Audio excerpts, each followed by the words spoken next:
Soalan nombor 11. Terima kasih Timbalan Yang di-Pertua. Soalan saya nombor 11. Terima kasih Datuk Speaker dan terima kasih kepada Yang Berhormat Pengurusan Berangan atas soalan mengenai peruntukan Maris. Bagi makluman Yang Berhormat, Kerajaan Negeri menerima peruntukan Maris daripada Kerajaan Persekutuan setiap tahun. Peruntukan ini disalurkan secara bulanan kepada Kerajaan Negeri.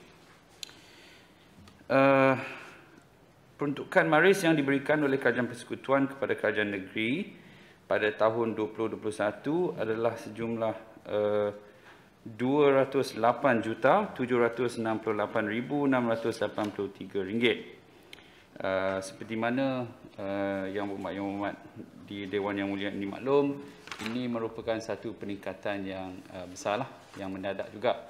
Sekiranya kita bandingkan pada tahun 2018, Kerajaan Negeri hanya menerima RM114 juta untuk peruntukan Maris.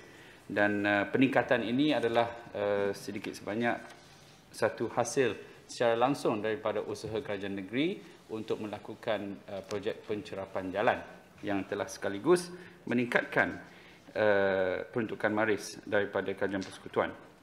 Bagi tahun 2022 pula, setakat 30 April, Kerajaan Negeri telah pun menerima peruntukan Maris berjumlah RM75,353,610. Untuk soalan kedua, Yang Berhormat, mekanisme pengagihan peruntukan Maris adalah mengikut garis panduan Tata Cara Pengurusan Pemberian Penyelenggaraan Jalan Negeri 3.0. Semua jabatan dan pihak berkuasa tempatan akan mengemukakan senarai projek penyelenggaraan jalan negeri yang hendak dilaksanakan kepada Jabatan Keuangan Negeri JKN bagi tujuan penyaluran peruntukan pada awal tahun, dan sekiranya terdapat keperluan tambahan maka permohonan akan dikemukakan pada secara ad hoc lah, Yang Berhormat. Ketiga, jumlah peruntukan Maris yang disalurkan oleh Kerajaan Negeri kepada PBT dan jabatan yang terlibat, termasuk jumlah carry forward dari tahun sebelumnya, adalah seperti di lampiran A yang saya akan letak atas meja Yang Berhormat lah selepas selesai sesi di sana. Terima kasih. Terima kasih, Yang Berhormat. Soalan tambahan. Terima kasih Timbalan Yang Di-Pertua dan terima kasih Yang Berhormat Tanjung Bunga atas jawapan kepada soalan nombor 11. Seperti yang diketahui, Maris atau Sistem Maklumat Rekod-Rekod Jalan Raya Malaysia diperuntukkan untuk projek-projek turapan jalan dan pembaikan saliran air.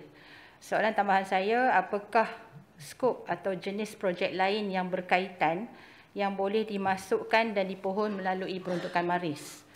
Dan yang kedua, bagaimanakah langkah Kerajaan Negeri untuk memastikan kualiti projek-projek di bawah Maris mematuhi spesifikasi yang ditetapkan dan tiada rungutan selepas projek disiapkan? Terima kasih. Terima kasih Yang Berhormat atas soalan tambahan.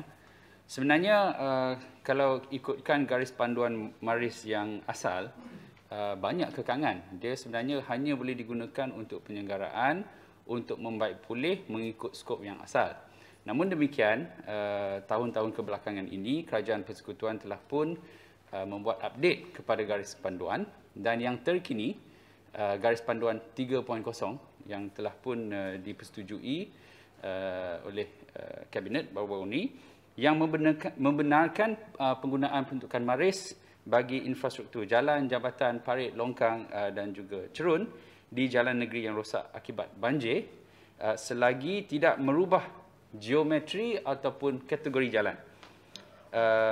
Ini kita tak guna istilah naik taraf, tapi kita boleh guna istilah pembaikan ataupun pengubah suaian, penggantian, pemulihan, penyelenggaraan dan sebagainya. Saya bagi contoh.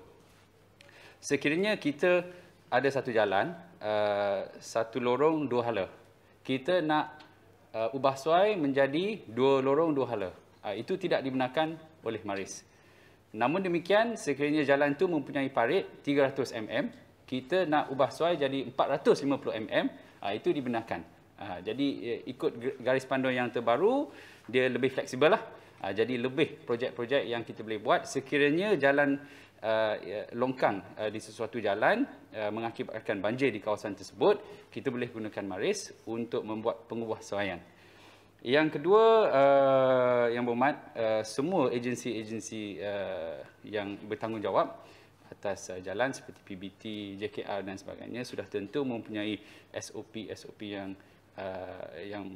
tertentu untuk memastikan kerja-kerja yang dibuat oleh kontraktor yang dilantik adalah memuaskan. Dia tidak akan dapat kelulusan dan pembayaran sekiranya tahap kerja itu tidak menunaikan syarat lah, Yang Berhormat. Terima kasih. Terima kasih.